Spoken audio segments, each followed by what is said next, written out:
হাইলাকান্দির কিশোরী কন্যা রহস্য মৃত্যুকাণ্ডের নতুন মোড়। কবর থেকে তুলে কিশোরীর ময়নাতদন্তের পর এবার পুলিশ গ্রেপ্তার করল কিশোরীর ঠাকুরমাকে। ঠাকুরদাকেও খুঁজছে পুলিশ, পালিয়ে অন্তর্ধান ঠাকুরদা। কিশোরীর মায়ের দায়ের করা এজাহারের ভিত্তিতে তৎপর হয়েছে পুলিশ। সময় যত গড়াচ্ছে ততই জটিল হচ্ছে কিশোরীর রহস্য মৃত্যুকাণ্ড। এই কাণ্ডে আরও একাধিক গ্রেপ্তারির সম্ভাবনা।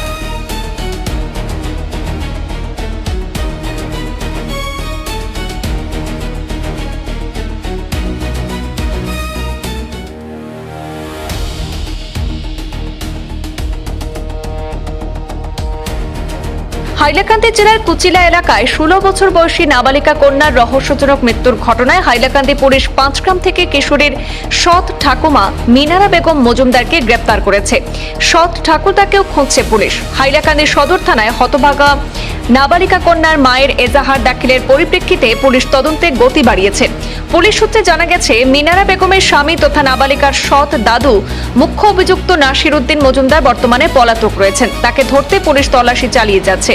যেহেতু তদন্ত চলছে, তাই আপাতত ঘটনার বিশদ তথ্য গণমাধ্যমে প্রকাশ করতে রাজি হয়নি পুলিশ। তবে কিশোরীর মৃত্যুর ঘটনাটি কোনো স্বাভাবিক ঘটনা নয়, কিশোরীর রহস্য মৃত্যুর নেপথ্যে বড় কাহিনী তা নিশ্চিত হয়ে পদক্ষেপ শুরু করেছে পুলিশ।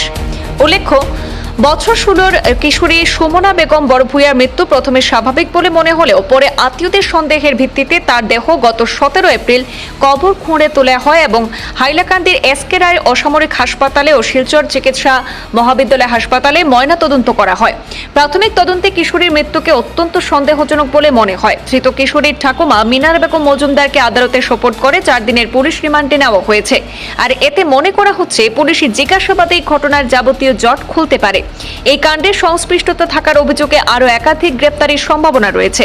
আমাদের হাতে মন্তব্য রয়েছে পাবলিক প্রসিকিউটর দেবজিৎ চক্রবর্তীর। ওনার মুখ থেকে শুনে নেব এই ঘটনার বিস্তারিত। এটা ঘটনা হয়েছে অ্যাকচুয়ালি আমিরুন্নেসা উনার বাড়ি দিনানাথপুর। তো উনি হাইলাকান্দি থানাতে একটা এফআইআর লজ করেছেন যে উনার 16 বছরের একটা কন্যা সুমনা বেগম, তো এই সুমনা বেগমেরই মৃত্যু ঘটেছে। তো এই সুমনা বেগমকে আসামি যে ও সম্পর্কে দাদু হয় এবং দাদু দিদা নাসির উদ্দিন এবং মিনারা বেগম, এগুলো আমিরুন্নেসার সতীনের মা বাবা হচ্ছেন কে ওনারা। তো এই সতীন অসুস্থ বলে উনাকে মেয়েটাকে নিয়ে গিয়েছিলেন দেখাশোনার জন্য বলে।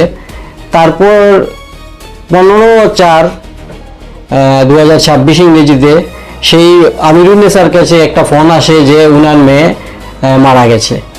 তো উনি তড়ি করে সেই কুচিলাতে গেলেন। কুচিলাতে যাওয়ার পর উনি জানতে পারেন যে উনার মেয়েকে নিয়ে যাওয়া হয়েছে বড় হাইলাকান্দিতে সেই আসামি মিনারা বেগমের বাপের বাড়ি।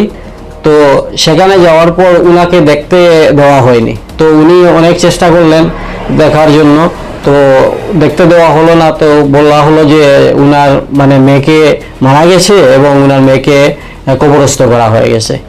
তো তারপর উনি সেখান থেকে পুলিশের দ্বারস্থ হলেন। পুলিশের দ্বারস্থ হওয়ার পর হাইলাকান্দি থানাতে উনি এজাহার দিলেন। তো এজাহার দেওয়ার পর পুলিশ তদন্তে নামলো। তদন্তে নামার পর পুলিশ সেখান থেকে এই বড় হাইলাকান্দির ওই বাড়ি থেকে পুলিশ কবর থেকে সেই সুমনা বেগমের মৃতদেহ উদ্ধার করে এবং উদ্ধার করার পর সেটা ময়নাতদন্তের জন্য পাঠায় এবং সন্দেহের জালে আসে এই নাসির উদ্দিন ও মিনারা বেগম।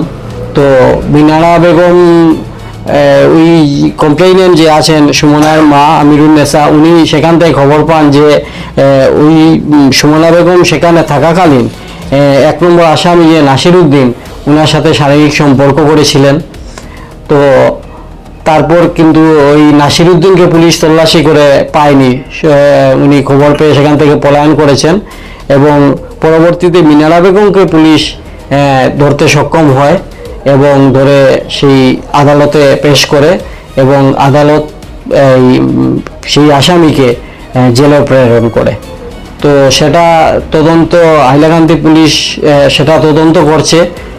এফআইআর দেওয়ার পর হাইলাকান্দি থানার কেস নাম্বার 62/2026 নথিভুক্ত হয় আন্ডার সেকশন 103 ক্লজ 1 3/5 ভারতীয় ন্যায় সংহিতাতে কেসটাকে রেজিস্টার করে এবং পুলিশ তদন্ত অব্যাহত রেখেছে এবং সেই তদন্ত চলাকালীন একজন বিশেষ সাক্ষীর পুলিশ সন্ধান পেয়েছে এই ঘটনার উনি জানার ব্যাপারে এবং সেই সাক্ষীটিকে পুলিশ আদালতে নিয়ে আসে ম্যাজিস্ট্রেটের সামনে এবং তাহার সাক্ষী গ্রহণ করা হয়।